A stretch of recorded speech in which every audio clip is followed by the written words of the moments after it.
Sejam bem-vindos a mais um vídeo aqui nesse canal. Hoje estamos oficialmente começando a nossa jornada de estudo bíblico do livro de Jó. É um livro que está me edificando muito e eu tenho certeza que vai te edificar também. Para você que chegou agora e não me conhece, eu me chamo Nicole Gomes e nesse canal eu trago devocionais, reflexões, estudo da palavra. Então eu tenho certeza que vai te edificar. Eu não quero que você venha aqui para poder estar passando o tempo. Quero que você venha com a sua Bíblia, seu papel, sua caneta, para que você vá estudando as Escrituras e se edificando cada vez mais, amém? Hoje eu vou trazer com vocês introdução do livro de Jó. Eu vim estudando, para poder trazer esse conteúdo para vocês. O livro de Jó, na sequência cronológica da Bíblia, ele estaria inserido após Gênesis. A gente vai ver em algumas situações o porquê disso, tá bom? Então, vamos lá para o capítulo 1. O capítulo 1 será dividido em 3 partes, todas completas aqui nesse vídeo, porém a gente vai ler três partes desse capítulo e a gente vai distribuindo cada um deles e os ensinamentos que a gente vai trazer para o nosso cotidiano real, tá bom? Então fica aqui comigo que eu tenho certeza que você vai sair desse vídeo totalmente apaixonada pelo livro de Jó. Então vamos lá. Acompanha aí na sua Bíblia, tá? Jó, capítulo 1, versículo 1 ao 5, que vai falar sobre Jó, um homem íntegro. Havia um homem na terra de Uz, cujo nome era Jó. Este homem era sincero, reto, temente a Deus e desviava-se do mal. E nasceram-lhe 7 filhos e 3 filhas. E o seu gado era de 7.000 ovelhas, 3.000 camelos, 500 juntas de bois e 500 jumentas. Eram também muitíssimos os servos a seu serviço, de maneira que este homem era maior do que todos os do Oriente. E iam seus filhos à casa uns dos outros, faziam banquetes, cada um por sua vez, e mandavam convidar as suas 3 irmãs para comerem e beberem com eles. Sucedia, pois, que decorrido o turno de dias de seus banquetes, Jó os santificava e se levantava de madrugada para oferecer holocaustos, segundo o número de todos eles. Porque dizia Jó: talvez pecaram meus filhos e amaldiçoaram a Deus no seu coração. Assim fazia Jó continuamente. Então vamos lá. No primeiro versículo, a gente tem aqui já a característica de Jó. Aqui diz que Jó vivia na terra de Uz. Por não ser a terra ali de Israel, a gente já entende que ele não era descendente israelita, tá? Ele era um homem que, apesar de não ser um descendente israelita, ele era um homem que tinha um relacionamento com Deus. Então a gente já vê isso de cara. Jó era um homem sincero, reto, temente a Deus e desviava-se do mal. Essa era a forma que ele era conhecido por Deus. E aí vai a primeira pergunta para você. Como Deus te conhece? Como você é conhecido lá em cima? Será que você é conhecido como uma pessoa que é temente a Deus? Você pode observar isso até mesmo ao seu redor. Será que as pessoas que olham para você, elas identificam um homem ou uma mulher de Deus? Elas te veem como uma pessoa que tem o temor pelo Senhor? Ou será que você é aquela pessoa que nem parece que é crente? Nossa, fulano nem parece que é da igreja. Nossa, fulano, meu Deus, é pior do que quem tá no mundo. Porque normalmente, se você é conhecido assim pelas pessoas ao seu redor, provavelmente lá em cima você também não tá com uma boa fama. E aí vai o primeiro ensinamento pra gente. Como você tem sido conhecido diante de Deus? Então vamos lá.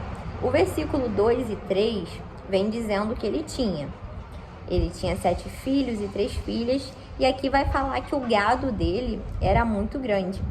1.000 ovelhas, 3.000 camelos, 500 juntas de bois, entre outras coisas. Fora que tinha bastante servos, ele era maior do que todos os do Oriente. Ou seja, aqui a gente pode perceber que ele era um homem muito próspero.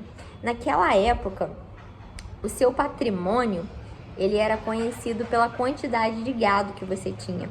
Então aqui a gente vê que Jó, ele era um homem muito abençoado, ele era um homem muito próspero. E fora a quantidade de filhos que ele tinha, né? Ele tinha um total 10 filhos, 7 filhos e 3 filhas. Então ele era um homem muito abençoado. Ele tinha muitos servos, ele tinha muitos funcionários, ele tinha um gado muito grande. Então a gente já consegue ver. Jó era abençoado diante de qualquer coisa que começou a acontecer com ele. Já compreendeu que a gente precisa ser uma boa pessoa aos olhos significa não dar mau testemunho.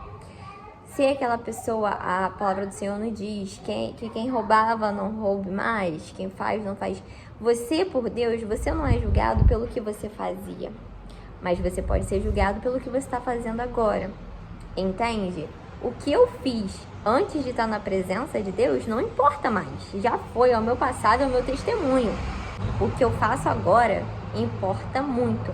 Que a partir do momento em que as pessoas sabem que eu sou cristã, que eu congrego, que eu estou ali buscando a palavra de Deus, automaticamente o que eu fazia de errado eu tenho que buscar não fazer mais.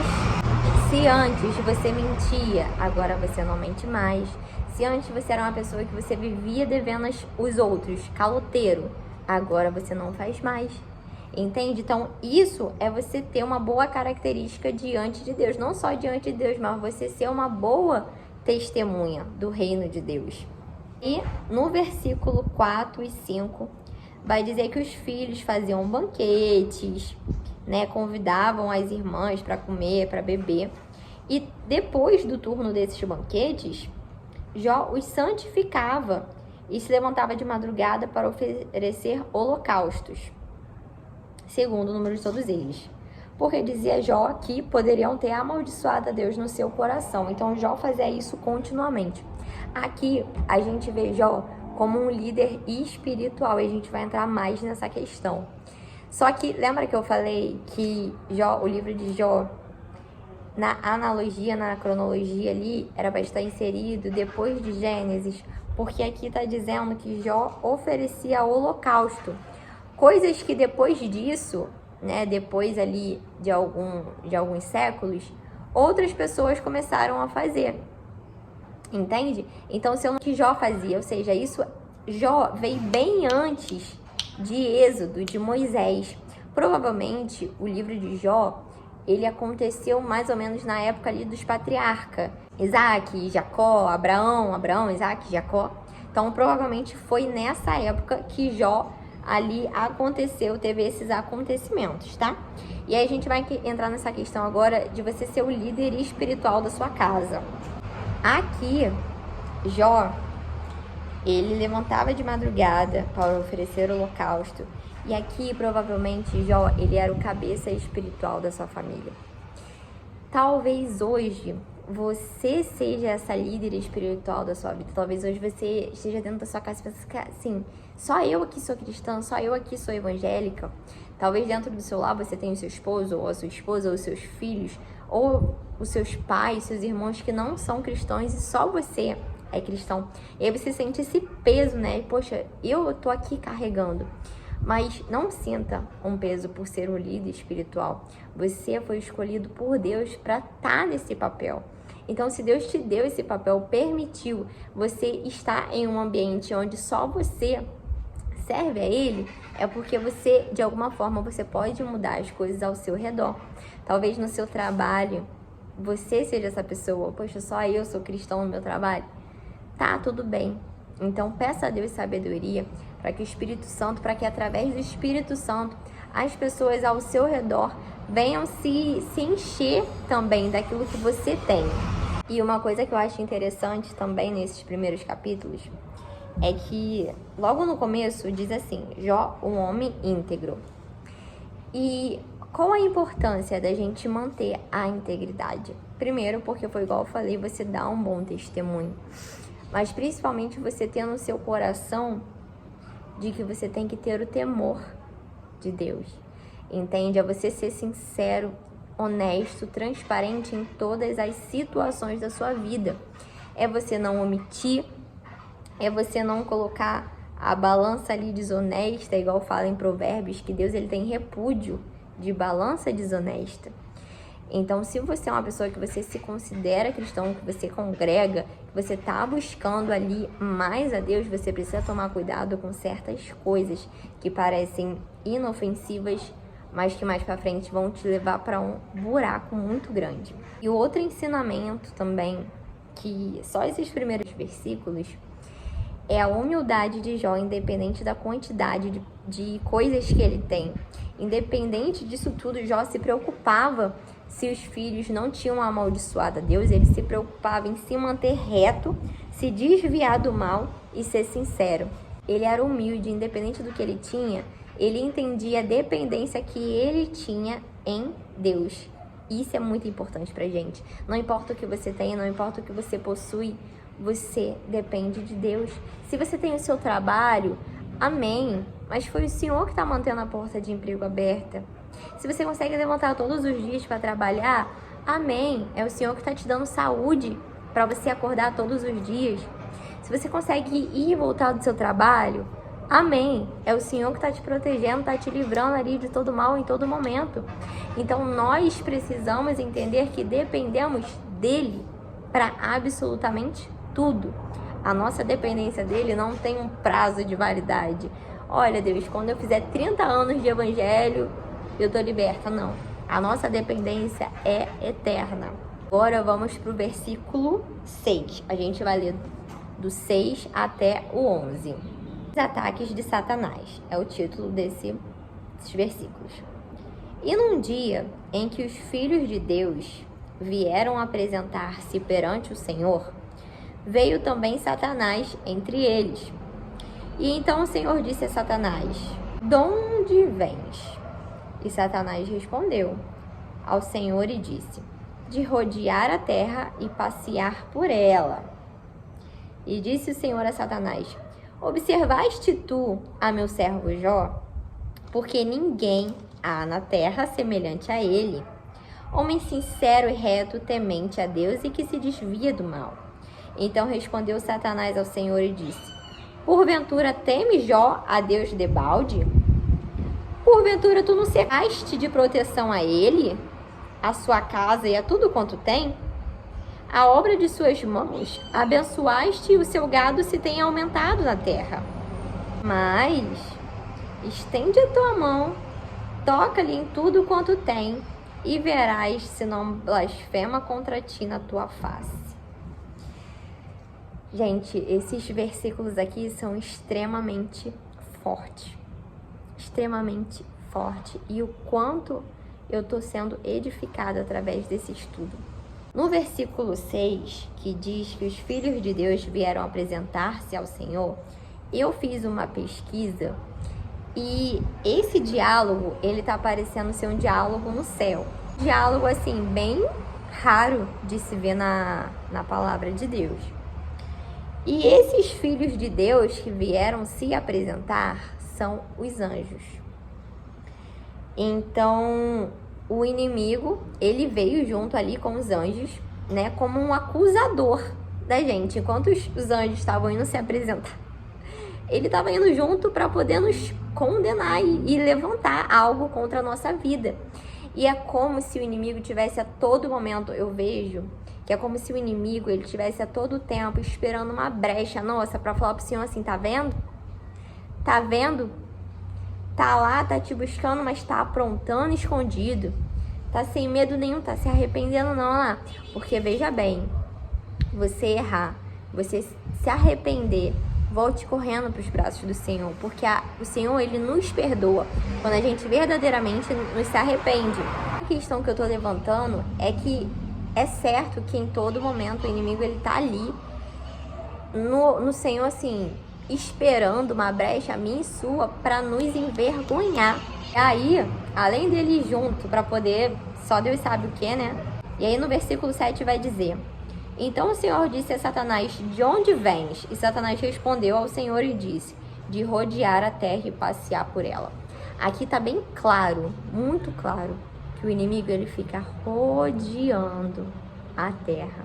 O que a gente acabou de falar, né? Rodeando a terra, esperando uma oportunidade, que ele não tá preocupado com quem tá fazendo a vontade dele. Minha pastora, ela sempre fala isso. O inimigo ele não tá preocupado com quem tá lá fora, fazendo já a vontade dele. Já tá bebendo, já tá fumando, já tá fazendo a vontade dele, já trai, já mente, já engana.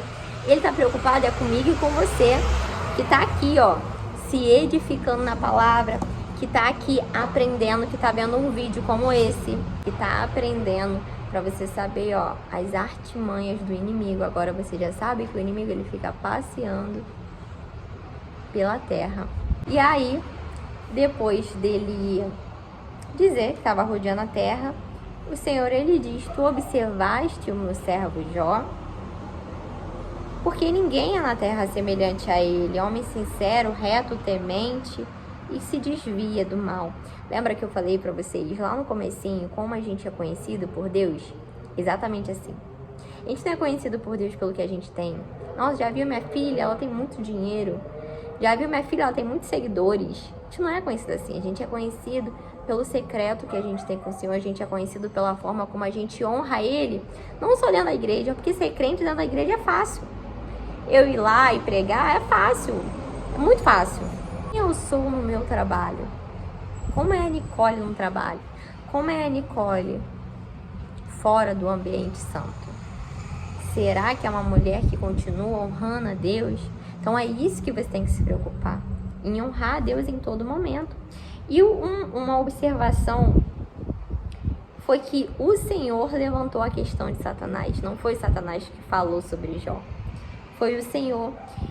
Então aqui eu vejo, cara, será que Deus ele pode te levantar para Ele? Será que Ele pode usar você? Será que você passaria no teste? Será que você seria aprovada? E aí Satanás diz: porventura teme Jó a Deus debalde? Porventura tu não cercaste de proteção a Ele? A casa dele, tudo quanto ele tem? A obra de suas mãos abençoaste, seu gado tem aumentado? Mas estende tua mão, toca, para ver se não blasfema contra ti na tua face. Gente, eu vi aqui nesse versículo uma ousadia tão grande do inimigo, de tipo assim: tua filha, toca na vida dela, para ver se ela continua sendo fiel a você. Toca na vida dela. E aí eu te pergunto, será que se Deus chegasse hoje, se o Senhor chegasse hoje e falasse assim, falasse muito bem da gente, né? Como homem, como mulher de Deus, será que se o inimigo falasse assim: não, então me dá permissão pra me ir lá e tocar na vida dele, pra me ver se ele não vai blasfemar contra ti? Será que eu e você passaríamos nesse teste? Será que nós seríamos aprovados? Será que hoje o Senhor poderia te tirar tudo que você tem? O seu trabalho, a sua saúde, né? Que a gente vai ver mais pra frente sobre isso, nos próximos capítulos. Os seus bens, todo o seu patrimônio. Será que o Senhor poderia tirar isso de você? Permitir o inimigo tirar? Será que você passaria nessa prova? E aqui, nesse momento, a fidelidade de Jó é posta à prova. E aí eu te pergunto, a sua fidelidade a Deus, ela está condicionada ao que Ele pode fazer por você ou quem Ele é? Será que hoje a sua devoção a Deus, ela está ligada às suas bênçãos, à proteção, a tudo, ou você busca a Deus por quem Ele é? Entende? E uma outra questão também, outro aprendizado que a gente tem nesses capítulos, é que esse diálogo, ele não foi físico aqui, ele não foi assim na nossa frente. Então foi algo que aconteceu no mundo espiritual. Então tem situações da nossa vida que talvez você seja como Jó: poxa, eu tô aqui, eu tô buscando a Deus, eu tô fazendo tudo certo, e do nada começou a acontecer várias coisas. E aí você precisa observar essas duas coisas. Você precisa observar se a sua devoção a Deus está apenas condicionada a coisas boas que Ele pode fazer por você ou que Ele já fez, Se por um acaso não é algo que está acontecendo no mundo espiritual, que está interferindo no mundo físico. Porque essa decisão foi tomada lá em cima. Não tem um plano espiritual que está por trás daquilo que a nossa capacidade humana, ela pode entender. Entende? Então, talvez, quando você passar por uma situação que você vê que você de fato não merecia estar passando, talvez isso seja um teste, talvez Deus tenha falado sobre você e tenha falado, olha, a minha filha é uma filha que se desvia do mal, e aí o inimigo deve ter falado, olha, então deixa eu tocar na vida dela. E talvez o Senhor tenha permitido isso, mas somente para provar para as pessoas, para o inimigo, que você busca Ele por quem Ele é, e não pelo que Ele pode fazer por você. Então, crie uma resistência espiritual tão grande para você estar alimentado e blindado para os dias mal. Que você tenha a palavra de Deus tão firme dentro do teu coração, para quando chegar a tempestade, você já está blindado, entende? Você precisa criar essa resistência espiritual dentro de você.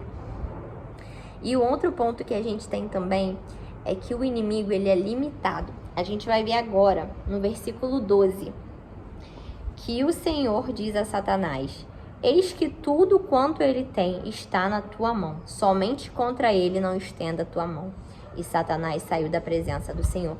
Ou seja, o Satanás não pode tocar na nossa vida se Deus não permitir. Então, independente do que esteja acontecendo, meu amigo, tá com a permissão de Deus. Independente do que está acontecendo na nossa vida, você pode ter certeza. O inimigo, ele não toca se não tiver a permissão de Deus. Então, conforta o teu coração. E se o Senhor confiou em deixar tocar, é porque Ele sabe que você pode resistir. O versículo 13 vai dizer assim, e sucedeu um dia em que seus filhos e filhas comiam e bebiam vinho na casa de seu irmão primogênito, que veio uma mensagem a Jó e lhe disse, os bois lavravam e as jumentas pastavam junto a eles.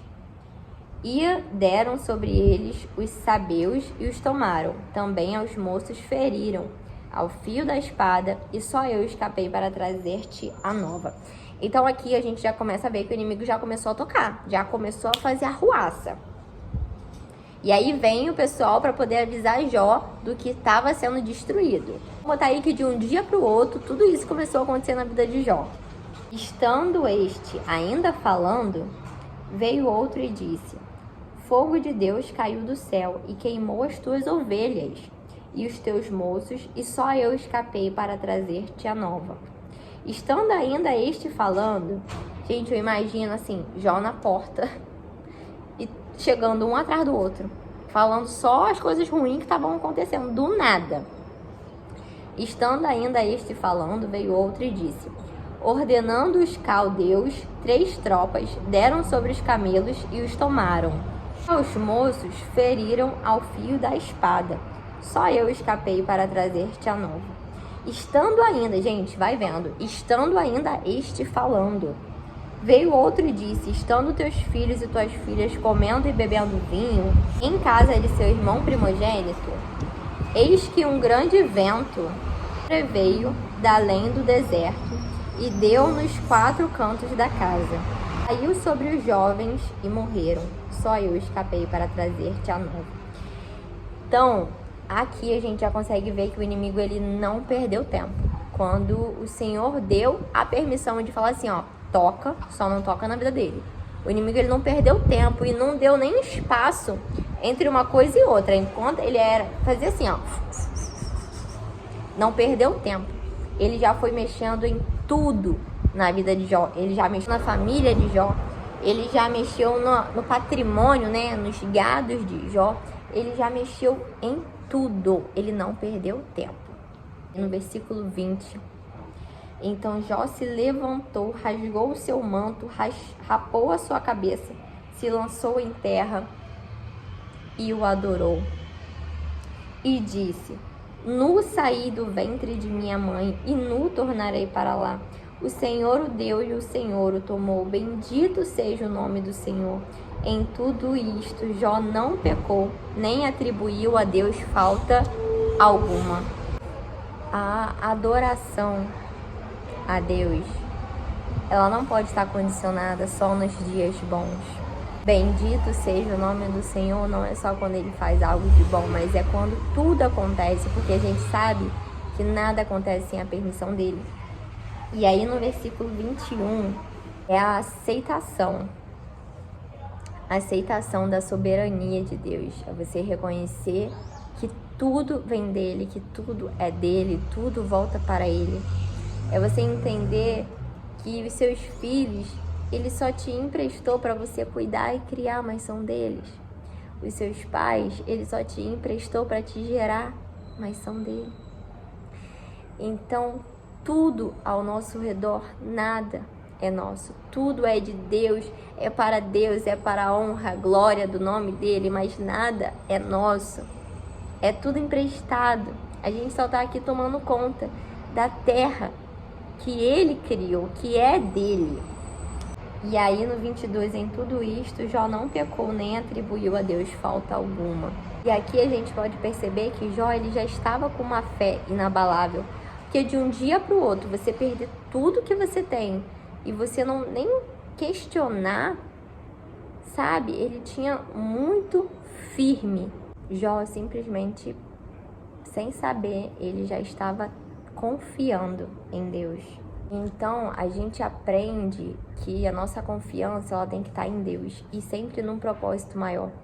A gente tem a consciência de que todo desafio que a gente passa, toda desavença, toda tempestade, ela tem um plano divino maior, sabe? E esse plano divino de Jó era mostrar para o inimigo que Jó não amava a Deus, não adorava a Deus só porque ele cercava Jó de proteção. Mas era porque ele amava a Deus, sabe? Ele confiava em Deus, ele confia em Deus. Então, para a gente estar sempre fortalecido, é necessário a gente orar, a gente ter as nossas disciplinas espirituais. Você orar, você ler a palavra, você jejuar, você buscar aprender mais de Deus. É você, gente, não parar de ansiar nunca. E eu espero de todo o meu coração que esse vídeo, que você tenha começado esse vídeo de uma forma e você tenha concluído esse vídeo com outro pensamento. E livro de Jó, se eu não me engano, são 42 capítulos. Então eu não vou gravar esse vídeo dia após dia ou semana após semana. Eu não vou ter pressa para concluir essa jornada com vocês, porque eu quero de fato que a gente estude o livro de Jó, que a gente pega cada versículo e se edifica da palavra de Deus. O meu intuito não é que você pegue, no caso, quando vir as próximas sequências, e maratone. Eu quero de coração que você sente e faça da mesma forma que eu fiz.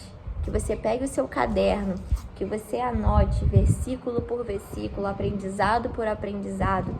Então eu tô com esse intuito. A minha intenção aqui é te edificar. É que você saia desse vídeo edificado e com muito aprendizado, da mesma forma que eu já aprendi muito com diversos conteúdos aqui no YouTube.